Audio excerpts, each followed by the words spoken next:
Today we are making carnitas. I don't know about you, but I love carnitas. They are awesome any time of the year. So we're gonna be braising these, doing these real proper, and I gotta tell you people, if you're new to this channel, please watch through the video because this is a damn good recipe. And for all of you who are current subscribers, thank you so much for your support. So without further ado people, let's make this shit.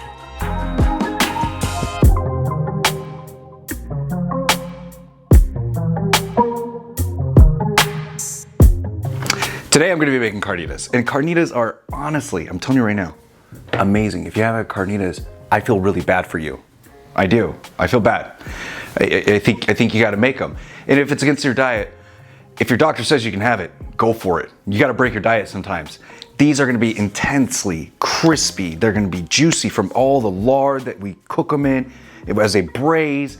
I mean, we are going to be breaking some rules along the way. There's going to be some elements to this that I'm going to add that people are not going to like, and you know what? It's going to be amazing. So sometimes we have to break rules to evolve food. Just saying. And yeah, so we're going to go ahead and we're going to make these carnitas. And when you're done with this recipe, when you make it, you're going to want to wrap it up like a little baby and just snuggle up to it until you devour that baby. Let's make this shit.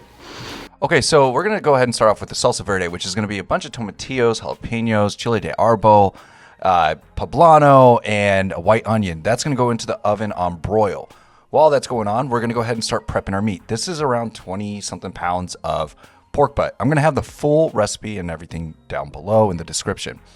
So the goal here is basically just to cut it in large cubes. So we're just going to go ahead and cut through it. There's no bone in this one. It would have been nicer if it did have a bone, but it didn't. So we're going to go ahead and just cut nice large chunks before we start searing these up in a Dutch oven.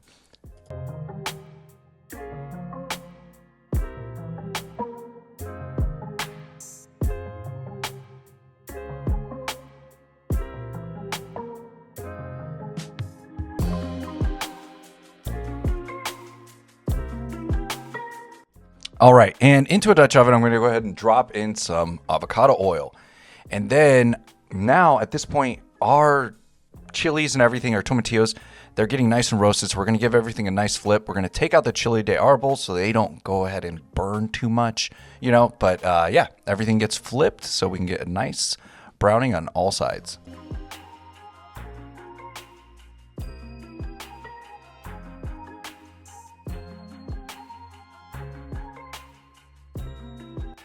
Now, these are going to go back into the broiler like we mentioned, so back into the oven on broil, and then we're going to go ahead and start searing our pork. So we already added the oil, and we're just going to give everything a nice sear on all sides.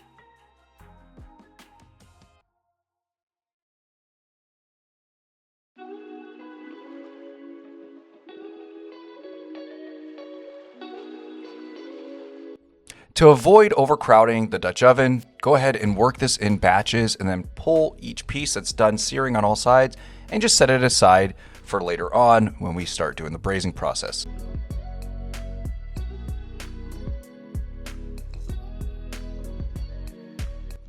To the Dutch oven, we're going to go ahead and add about 4 to 5 cups of lard.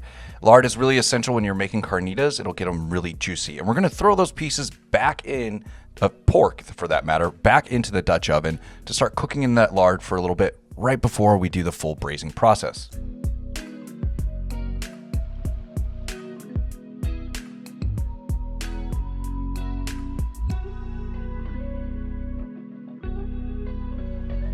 All right, so while that's going on, we're going to go ahead and start prepping our oranges. I am using blood oranges for this recipe, and I'm going to tell you, it came out insanely good utilizing blood oranges instead of regular oranges in carnitas.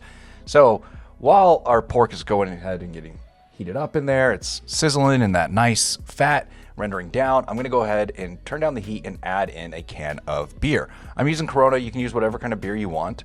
I find that beer in carnitas is insanely delicious.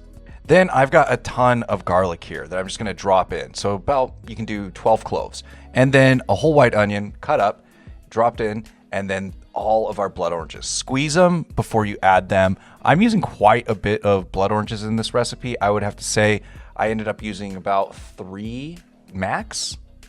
Now, all of our salsa verde ingredients are done. So they're out of the oven. So I have it preheating to 350. I'm going to add the juice of 1 lime to the carnitas, 2 cinnamon sticks,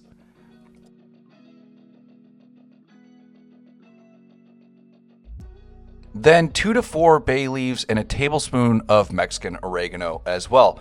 And also note, you're gonna salt and pepper this very lightly. You know, you can taste it later on, but I would do about 2 tablespoons of salt, 2 tablespoons of black pepper, and I'm using kosher salt. And this is gonna go in the oven to braise for about 3.5 to 4.5 hours. Now it's time for a salsa verde. So into a blender, I'm gonna add about a cup of water. You can do vinegar instead, like white distilled, the juice of 1 lime, then all of our chilies and everything that we put in the oven earlier, 4 cloves of garlic, and I'm gonna put in a bunch of cilantro, so probably about a full head, salt to taste, and that whole white onion that we put in the oven as well earlier, and give this a nice blend. I'm gonna set this aside in my fridge to cool down, and then now that our carnitas are ready after a few hours, I'm gonna go ahead and remove all the oranges and unnecessary ingredients because we don't want to be chewing on like bay leaves or anything like that. And then I'm gonna start pulling the pork. So one thing I like to do with carnitas is let them rest overnight after shredding them and putting them back in their confit. But today I was really hungry, so I went ahead and put some in a bowl because we're ready to serve. And I'm gonna take some of that confit from earlier that I strained out, and I'm gonna go ahead and add it to the carnitas. And yeah, so let's plate this up.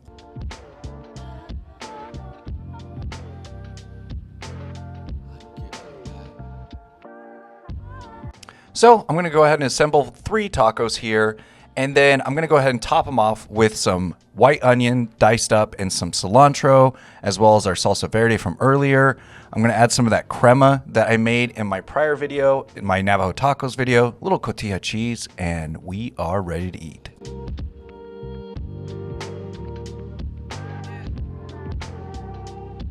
All right, so we're done with our carnitas, and guys, honestly, like, you don't have to spend a lot of money on carnitas. They are super easy to make. They're cheap. You don't have to go to the restaurant. So I'm gonna go ahead and try these right now, and I know they have blood orange in them, and I'll tell you what, I think it makes a big difference in them. So here we are. First taco.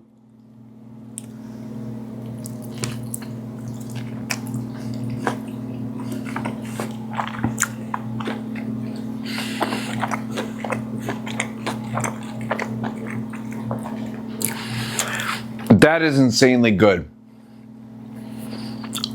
Probably the best carnitas I've ever made. And honestly, from here on out, I'm probably only going to use blood orange. We'll see. But yeah, so I'm going to eat this, and I hope you make it. Please like and subscribe if you like this channel, and let me know if you make this recipe or what other recipes you would like me to make. So yeah, cheers. I'm out.